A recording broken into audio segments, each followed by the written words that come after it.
Cobrana Naga Village Guard ama hatkiba thawdokki case Khawpum PS na lakhutlamdre postmortem tawduna leiron chankhre. None district ki Khawpum police station na konba Betiang Lafokhulgi mafam amada CRPF ki Cobra commando singna operation chathabada khuthokna bani haiduna khulasi bungak selakliba Naga Village Guard ama nongmaina kaptuna hatkiba amasung Village Guard yauna Cobra gi personal anisu asopan nangki haiba thawdoksigi matangda mari leinariba Khawpum police station na regular FIR case lakhutlamdre thawdoksigi matangda Khawpum PS na lakhutpam thokpa case ama lakhutla haiba yauna case asiga mari lainana thawdok thokfamdagi kusukulai sing recover tawba leibra amasung ngarangi thawdok asida chenaba miyoi sing apa apun tawba leibra haina hangnabagi damak ngasi numidang pung 3:13 amasung pung 3:13 tarakpada pau chesina police station asiga officer in charge ta telephone anirak tawrubada maki telephone number amagina dal tone phangmangam khide aduga ringtone phangkiba topa number amagina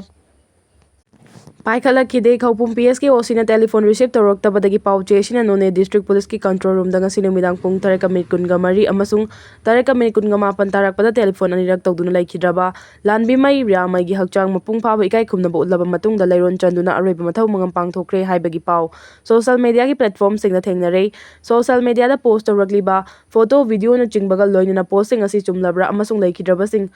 Hakchang postmortem examination tawkhibra tawragana karamba hospital da tawkhibagi haina hanglubada laikhidrabagi hakchang postmortem examination tawdre haina phongdoraki ngarangi thawdo asida Naga Village Guard ni haiba naha ama laikhidaba amasung Cobra commando personal yauna miyoi kharabuna sokiba thawdo asigi matangda lakhotpa case ka mari lengena laikhidrabagi hakchang postmortem examination tawpam thoktabra haina hanglubada thawdo asigi matangda Khawpum police station gi general diary GD da entry number 11 Khawpum PS 2026 July 29 2026 haina entry di tawre hairaki district police control room asina sungarangi thawdo asiga matangda FIR case ama lakhatle hairakpagi mahutta Khawpum PS ke general diary da oina entry tawre amasung masigi copy ama Khawpum PS ke OC gi maikaidagi memo number 247 Khawpum PS 29/7/2026 oina pirakle hairaki PS asigi general diary da entry tawkhiba wafam singni hairaduna operation adu CRPF ki Cobra 207 battalion na Bitiang area da combing operation ama chathabani operation adugi manungda CRPF amasung sakhangdaba khulai paiba singi marakda nongmai kamnabagi pau phangmani pau si phangmadagi Khawpum PS ki team amana khudakta mafam aduda changsinki amasung CRPF na koisinduna thamlamba mafam yauki CRPF ki counter cordon da sathaba enquiry da khulai paiba miyoi ni haiba ama sokle haiba khangki Laikhidraba miyoi asigi amasung asokpa miyoi singi maming matha khangba ngamdre dead body natraga soklaba miyoi sing thawdok thokfamdagi phangde pochai sing seizure recovery tawba leitabagi mathakta mipha mipunsu leite haina phongdu I hairi Khawpum PS ki osina telephone pairaktaba amasung None district police control room dagi su thawdok asigi case lokhatre masina maram oiraduna Laikhidaba village guard ni haribana asi hakchang postmortem examination tawdre hairakpadagi pauche sina Jelayarong United Committee Manipur JUCM gi president Maibon Phawmaida telephone tawduna hanglubada Laikhidrabagi hakchang postmortem examination tawdre haibasi chumle amasung maki hakchang asi leirol chankhre haibasi su chumle haina phongdoraki committee asigi president na wafam asi phongdoraklabasu pauche sina Betiang Lafokhulgi chairman Daniel Malangmaiga telephone da wari sanaki thawdo asigi matangda police na case lokhataba amasung masina maram oiraduna Laikhidrabagi hakchang postmortem examination tawdribagi maram hanglubada magna hai asigumba thawdo asigi matangda police na case lokhatpa Laikhidrabagi hakchang postmortem examination pangthokpana chingbagi matangda Laikhidrabagi imungi miyoi sing yauna khulgi miyoi singda khanghanduna wari sanare wafam sing asi phongdoklabasu Laikhidrabagi apokpina mahaki machanupi gi damak kariguma amata phangningdre Haibaga loinana postmortem examination tawbusu pamdre haina kana yaningdaba phongdorakpadagi police na su case lokhataba oigani maram asina Laikhidrabagi hakchang busu postmortem examination tawdabani hairaki Laikhidrabagi hakchang asi karama mafamda masung matamda leiron chanbagi thoram pangthokhrabagi haina hanglubada khulasigi village chairman asina mahaki mafamda ikai khumnaba utpagi thoram asing ngase pung 9 tarakpadagi hauna longmai Nune part 3 da laiba church ki conference hall da pangthokre mafam asida aroiba ikai khumnaba utlaba matungda mahaki hakchang lainingi matung ina leiron chankhre haina su phongdoraki UNC ga wari sanaraba yai Lakliba August 3 da Manipur government amadi United Naga Council UNC anigi marakta wari sanaraba yai haidi report asigi matung ina home commissioner kam secretary and Asok Kumar na UNC ga wari sananabagi damak invite tawkhre wari Sanagadawriba sida UNC gi president yauna mahaki colleague singa loinana hojik Manipur da oiriba phibam asigi matangda khana nainabaga loinana santi hanjilaknabagi matangda amadi security gi oiriba phibam singi matangda su khana nainagani UNC amadi Manipur government anigi marakta lakliba August 3 da Babupara da laiba all Secretariat Building South Block ki Conference Hall da nungthil pung 3 adwaida unaraba yai hairi UNC da Manipur government na unaduna wari shananaba invite tawkhiba adugi paukhum piraduna hojik oiriba Manipur gi phibam asida Imphal tamna lakpada khudongchadaba kaya mayaknagadaba maramna unagadawriba mafam asi Senapati District Headquarter da oina sinbina ba haijarakre hairi Arunachal Pradesh ke Pema Khandu na khwaidagi ina khunba mari suba Chief Minister oire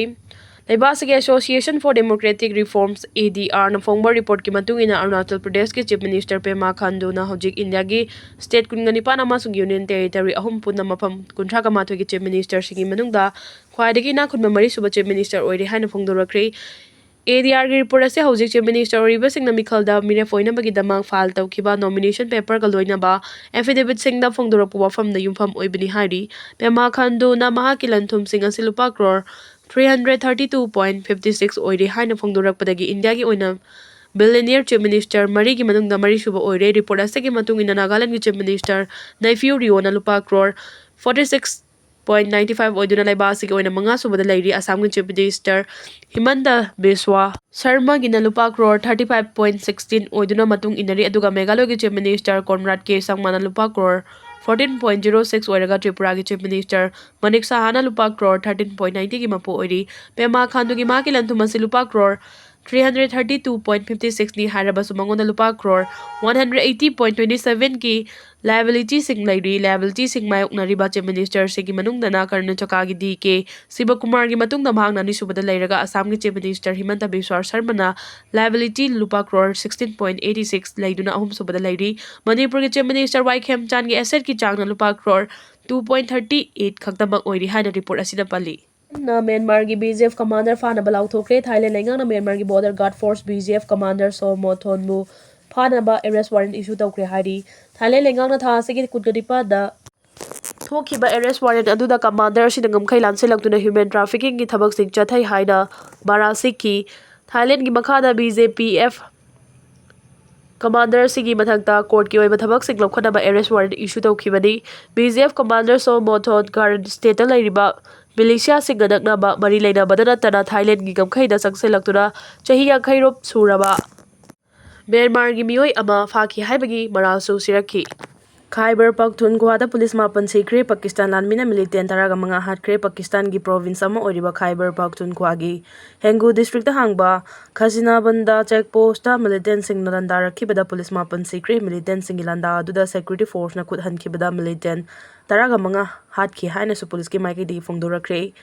Pakistan का गमखै ताइना लैरिबा district अदुदा militant सिंग लंदा चथदुना police की मियोय सिंग हाटखिबा अदु group नत्रगा लनाई मियोय अमतना मखोइना चथखिबनी हाइबा वाफम अमता फोंगदोरकपा लैट्री थौदो अदुबु पाकिस्तान की president Asif Ali Zardari prime minister Shahbaz Sharif अमसुंग मकोक थोंगबा लुचिंगबसिंगना अकनबा मओंगदा यानिंगदबा फोंगदोरखरे पाकिस्तान लेंगांगना तमथिबा लंदा अदुदा लैखिद्रबा पुलिस पर्सनल सिंग इमुंग मनुंगना थेंगना हौरिबा अवाबसिंगदा पांगबा याबा मतेंग पांगनी हाइबा वाफम थमखी मिलिटेंट अमसुंग पुलिस की मरक्ता खुथोंगनाखिबा अदुदा हेंगू डिस्ट्रिक्ट की डिप्यूटी जनरल ऑफ पुलिस ओरिबा दियार खान यावना पुलिस पर्सनल मापन सिरगा कुनगनिपान असोपन नंखिबनी हाइना inspector general of police Zulfiqar Hamid फोंगदोरखरे चेक पोस्ट लंदा चथदुना पुलिस पर्सनल सिंह हाटखिबदु लेंगांगना थिंगबा थमख्रबा तहरीक ई तालिबान पाकिस्तान टेररिस्टनी हाइना inspector general of police Zulfiqar हमीदाना सिंगदोरखरे लंदा रखिबा मिलिटेंट तरागा मंगा हाटपा ngमखिबा अमसुंग कयाना सोपन नंगहनखिबा अदु लैबा अदुगी पुलिस की हैसिंगबा अमसुंग मथौनानी हाइना पुलिसना फोंगदोखरे लेंगांगना वरी सनासी हाइबदा UNC ना यारक्ट्रे मणिपुरदा हौजिक ओरिबा लॉ एंड ऑर्डर की फिबम यावना स्टेट असिदा इंगतप्पा महौसागी फिबम हंजुलहनबगा मरी लैनना लेंगा की commissioner cum secretary home and Ashok कुमारना अईबा चेरोल अमा यूनाइटेड नागा काउंसिल UNC गी प्रेसिडेंट एल लोर होदा पीदुना काउंसिल असगी मियुतसिंगबु मथंग थागी अहुमदा मिनिस्ट्री ऑफ होम अफेयर्स की मियुतसिंगा लोइनना बाबुपुरादा लैबा ऑल सेक्रेटरीट साउथ ब्लॉक की कॉन्फ्रेंस हॉलदा उनदुना मिफम पांगथोकनाबा हाइरुबदा UNC ना यारक्ट्रे हाइरी एन अशोक कुमार गी अईबा चेरोल अदुदा UNC की प्रेसिडेंट अमसुंग महाका लोइनाबा मियुतसिंगबु मरमसिंग असिगिदमक वरी साननाबा अईबा चेरोल पीननाबा खंगलकपदगी पीबनी मिफम असि लाक्लिबा निंगथौकाबा नुमिकी पुंग अहुमदा पांगथोकदबनी हाइनासु फोंगदोखि हाइरी लेंगा की चेरोल असिदा UNC गी माइकैदगी नुमित असि फ्रेमवर्क एग्रीमेंट की निंगसिंग कुमोन पांगथोकदबगा फांगजिननबना येथोकनबा फोंगदोरखिबगा लोइनना मिफम पांगथोकफमसु होंदोकनबा खंगलकी हौजिक ओइरिबा फिबमसिंग असिना UNC की मियुतसिंगना इम्फालदा लाकपदा खुदोंचादे मरम असिना काउंसिल असिगी जनरल सेक्रेटरी बारवायो संगसांग के माइकैदगी मिफम असि सेनापति डिस्ट्रिक्ट हेडक्वार्टर दा ऑगस्ट 2 की मतुंगदा पांगथोकनबा सिनबियु हाइनासु फोंगदोरखि हाइरी